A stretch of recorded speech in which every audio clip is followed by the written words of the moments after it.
things have changed. Cleveland is still starting Aaron Savali, but the Yankees have now pivoted to Nestor Cortez. He is on the mound. That game starting just after 4:00 Eastern. What was it, 9:30 last night? 9:30, closer to 10. They called the game last night. They finally decided, hey, we're not going to play this baseball game. We're going to bang this thing, and we'll move it to tomorrow. And then you got the Phillies and the Padres. Zach Wheeler faces Yu Darvish just after 8 p.m. That is nationally broadcast on FS1. So getting an update on the lines, we'll go to Colin Whitchurch first since he was here yesterday. And Colin, I go to you because with Zerillo yesterday, the number with Cortez pitching as opposed to Taillon is drastically different. Now the Yankees are at -175 money line, both first half and first five and full game. What thoughts do you have in terms of Cortez going and the Cleveland sticking with Savali for a deciding Game 5? Yeah, not a ton changes for me with this handicap, although I am adding a Cleveland ticket here just because the price changed in New York's direction with Cortez going. And I think that anytime you can get an underdog of, what is it, 145 right now with a starting pitcher coming off 3 days rest, I think that there's good value there. Everyone's talked about since this rainout happened about how much it helps New York, and that's true. Their bullpen gets an extra day of rest, which is very much needed.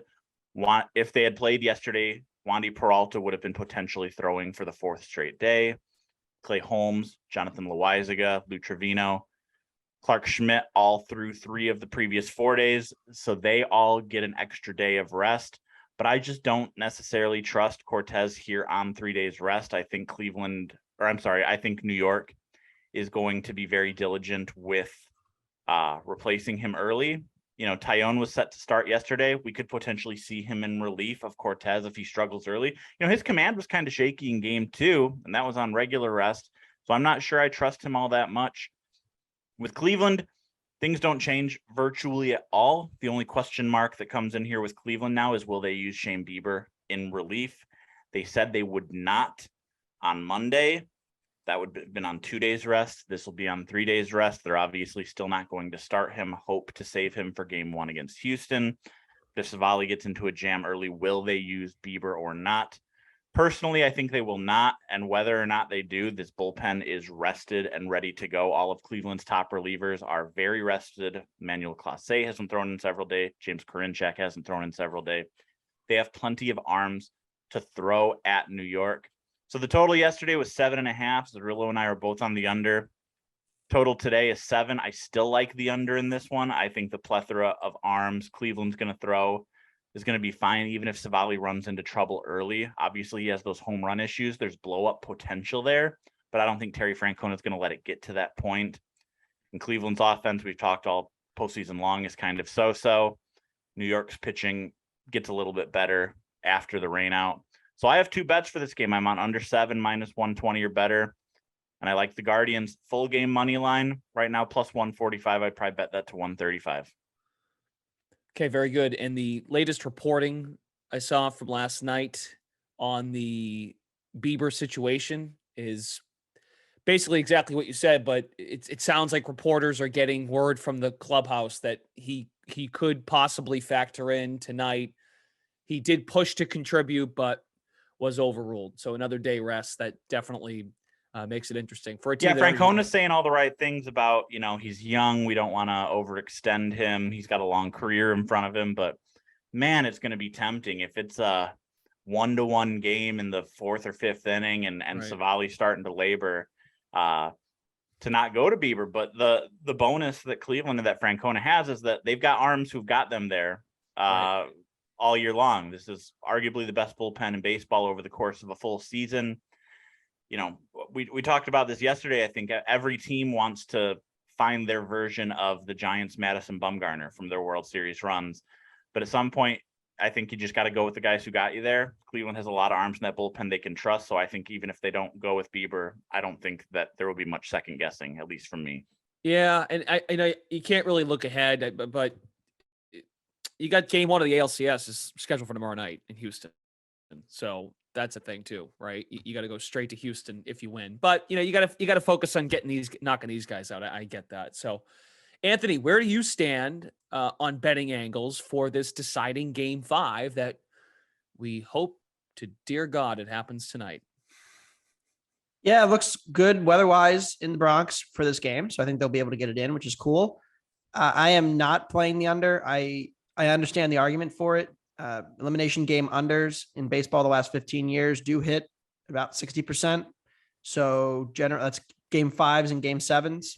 Doesn't account for wild card games or this new weekend series Game 3 thing, which the Mets went over. So, but overall, you can look at the numbers on Cortez. He's only ever made one start on short rest. It was 2019. He threw 2 innings, gave up 4 earned, 4 runs, 2 earned, 7 ERA. Like, that's bad, but it's one start. And Nestor Cortez was a very different pitcher in 2019 than he is in 2022. We've talked about this Guardians versus left-handed pitching thing. It's definitely a real issue for the Guardians trying to score early, but also I have major question marks about the Yankees bullpen. I know they got the extra day, but they've been used a lot in the last 3 days. You have to wonder about that compared to the top arms for Cleveland, who have not pitched at all. The other concerning thing, and the other thing you have to consider here, west wind 10 miles an hour at the Bronx today means the wind is going to be blowing straight out of an already homer-friendly ballpark. And that can kind of be an equalizer in a way. Obviously Cleveland has much less power, but they get a little bit of a wind boost here. A guy like a Steven Kwan or an Ahmed Rosario now gets a little bit of a power boost by this wind. Savali is not a great matchup against the Yankees based on his pitch mix. That's one other angle. So there's a lot of different conflicting angles that kind of go into trying to forecast this game out. I don't really think it matters whether the Guardians use Bieber or not. Like, they have enough between their top 4 bullpen arms to get 5 or 6 innings, I think. Like Clase, you expect to get 2. Karinchak will give you an inning. Stefan will give you an inning.